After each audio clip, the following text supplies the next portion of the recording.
আমার হাতের এই শাক ভাজিটা খেতে খুবই মজার হয়। নিজের প্রশংসা নিজেই করি। আসসালামু আলাইকুম, সবাই কেমন আছেন? আমি তো বেশ ভালোই আছি।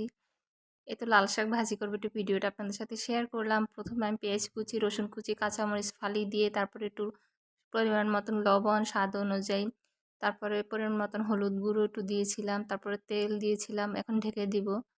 তারপরে তো ঢাকনাটা উঠিয়ে এখন আমি আরেকটু নাড়াচাড়া করে নেব কতক্ষণ। এভাবে যদি আপনি শাক ভাজি করেন ১০০% গ্যারান্টি আপনার শাক ভাজি খেতে খুবই মজার হবে।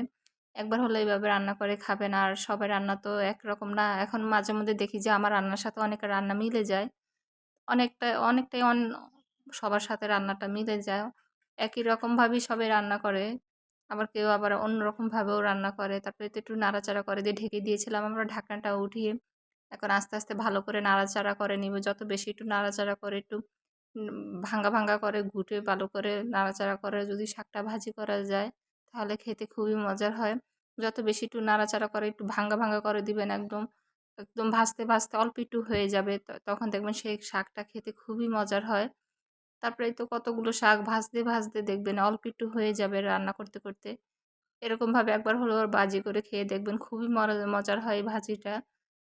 তারপরে এই তো রান্না আমার প্রায় হয়ে গিয়েছে আস্তে, আস্তে।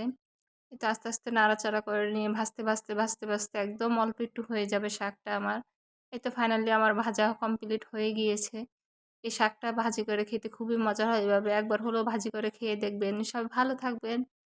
Tata, bye bye everyone.